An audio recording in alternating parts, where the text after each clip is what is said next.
going off. You guys are going to be playing some games at night. We got our first two home games will be night games, and I've experienced a lot of night games at Toledo. We used to always play night games. In the Big 12, you played according to television, so we played a lot at night. And I think the atmosphere is electrifying, and it'll be exciting around here. They haven't had night games in a while, so I'm looking forward to it. Now, being a head football coach at the collegiate level is all-consuming. What do you do to relax and to mellow out and to chill out? I don't. No. I like to spend time with my family. I love to golf. I love to fish. I like to travel. But those things probably consume any of the free time that I have. Let's talk about your family, 3 kids. Mm-hmm. How do you juggle football in a family with 3 kids? Well, our football has been a livelihood for us. It's been a way of life. We don't look at it as a career. My kids have always been involved in my career as a football coach. From the time that mom could carry them and they're old enough to get to a game, 1 or 2, they've been at all my games. They travel anywhere we play, and so it's just been a part of life. They jump in the car and drive to an away game, and they've sat in the stands and heard people say things that nobody'd want their kids to hear them say about their father, and then there's also times where he's a genius. So. I think I do a pretty good job. I always have throughout my career. When I go home, when I leave my office, football is not the first thing on my mind. My family is, and I don't go home and kick the dog after a loss. And nobody wants to win more than I do. I can promise you that. But it's certainly not my family's fault that if we lose a game. And so I'll never. It's never going to be taken out on them, and they understand that. They love Dad whether he wins or loses. But it can be challenging at times. Particularly here, I've got 2 that are going to be in college back in Missouri, and so there's a lot of traveling back and forth that goes on, but we make it all work. How tough is it to have your family back in Missouri and you here? It's difficult at times because I miss them, but we talk constantly, and they get out here a lot. I get out there a lot. My wife travels back and forth. What we're not going to do is we're not going to let my career affect their livelihood and what's most important for them. And so I'm fortunate to be in a position that we have a job that we love, a place we love to live. We can do that, and we can still put them in the environment that makes most sense for them at this point in time. And so we just make it work out. Now, you said your son just graduated high school. Did he play sports? He was a baseball player, and I started hitting tennis balls at him when he was 4 years old in the backyard. And he's played baseball every year. That's really been his sport, and just finished up his last season in high school. They're like 24-3 this year. They won. They were in the Final 4 last year, Final 8 this year. So he had a nice career, and I got him in baseball because that's my off time, and I was able to watch him and travel every weekend in summer to tournaments and spend our family time together chasing the baseball around. Did he ever want to play football? No, he's extremely intelligent when it comes to the game of football. Size-wise, I'd never pushed him toward football. His mom forced him to play one year when he was in 9th grade. She thought he just had to have that team experience, and so he was a deep snapper on the team. And she just always talks about the time they were driving home from practice one day, and he looks at her and goes, I still can't understand why anybody would want to stand out there and let other people throw their bodies at him.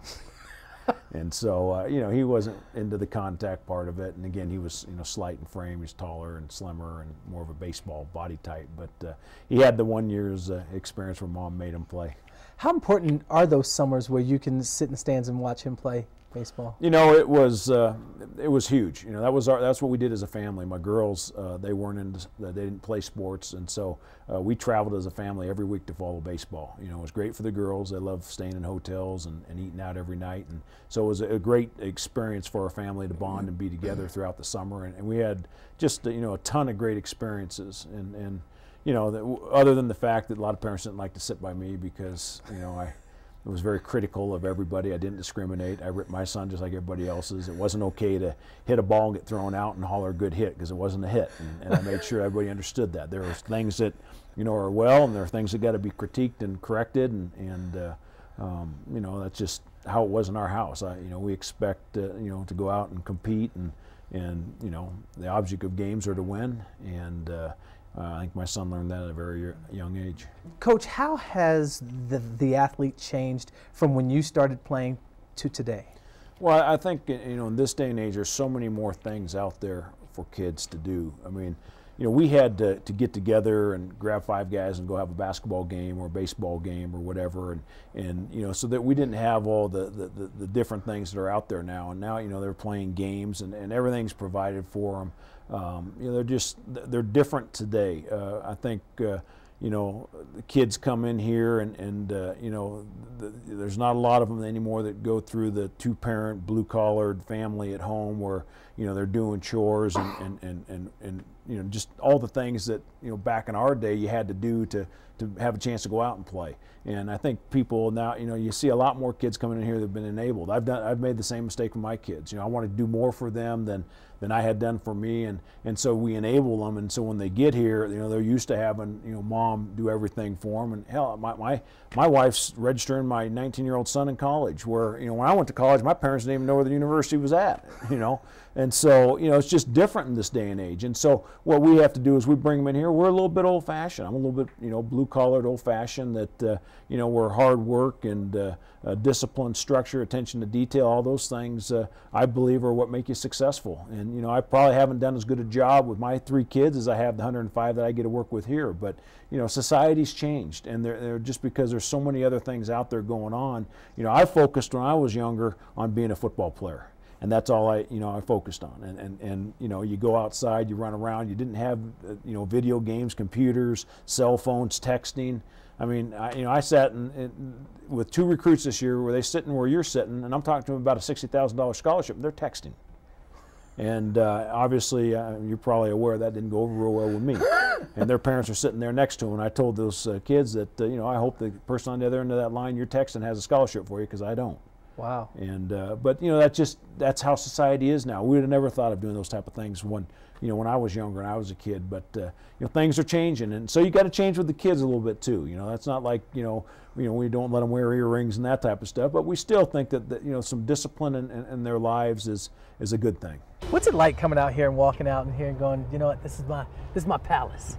You know, it's a great feeling. I'll never forget the first time that they flew us in here. We just played Kansas. I went straight to the airport. They had a private plane, flew my family and I in here, and I walked out here and I looked at this, and you know, I turned to my wife and I said, you know, we finally made it. This is major Division I football, and you know, every day we practice out here during the season, and you know, it's a great feeling. I look at it every single day and I pinch myself, saying, you know, I'm so fortunate to be in this position, and it's so exciting to be the head football coach here. And they're doing all these renovations with the luxury boxes and everything. This is gonna be nice. You know, it really is. You know, I thought we had great facilities when I got here, and really the stadium's going to look brand spanking new. It's going to look like a brand new stadium, and so it continues to even get better. So what's the pressure on you as a football coach to come out here and win all these games? You know, we get about 35,000 people in the stadium, and all 35,000 people can't put more pressure on me than I put on myself to win these games. And that's hard, because you're hard on yourself, aren't you? Well, you know, like I said, I enjoy winning, and that's what drives me. The fear of losing is what drives me to work so hard to win. And the practice facility's up and going? Yeah, have you been in the indoor? I haven't. Let's take a walk over there. Make sure you tap Steamboat every time you come through here. I got it. I probably wouldn't have come here if they had not had this facility. It makes it harder. Absolutely. To build a program, to compete at the highest level in this conference, and the weather that we have here, you have to have a facility like this. So we're fortunate to have it. And then you got the banners hanging from the That's rafters something here. that I had put up a year ago. You know, we had to dress it up in here. We have some more things to go on, but we went and had these banners put up, and then we started over on this side in the 2009 year, and every championship that we win or bowl game that we go to, we'll raise up another banner. And that was special because that's yours. That's my side over there. And you're hoping to fill it I'm all? hoping to fill it all the way out. Everything that we do here is about recruiting. You know, when recruits come in here, you know, we want them to walk through the door and go, wow, you know, this place is special, this is big time, this is Division I, and so everything that we do is based off of how it's going to affect a recruit. How important is it for those recruits to see that, you know, we put guys into the NFL? I think it's huge, and you'll see as you come upstairs, we have a board that every NFL scout that comes to our program gives us a business card, and we slip it in there so they can see all the different NFL teams that come by here. recruits come in, they get a chance to see who comes and visits us here at the facility, and as I've said, we've had we get quite a few scouts through here on a weekly basis. And then we've got our trophy case over here, and we've added some annual awards that will be given out on a yearly basis now. We have a most inspirational award. We have a team MVP. That's pretty cool. Award. This is not all bad. Our first year here, we got ourselves a New Mexico Bowl championship trophy, freshman of the year in the conference, most outstanding player in the bowl. Got the big hit hammer award, which we created for a guy that has the most big hits in the year. We have a walk-on award that we created, and so a number of different things that that we can honor our kids each and every year. I got to ask you this: how tough was it to get involved in that rivalry? Because every school has one, but to know how, some people would say the hatred for the other schools. How hard is it to get entrenched in that rivalry? It's not hard. I've been involved in a lot of rivalries. Washington State, obviously Missouri, Kansas, Toledo, Bowling Green, and so I got here. People let me know about it right away. It didn't take long to know what that was all about.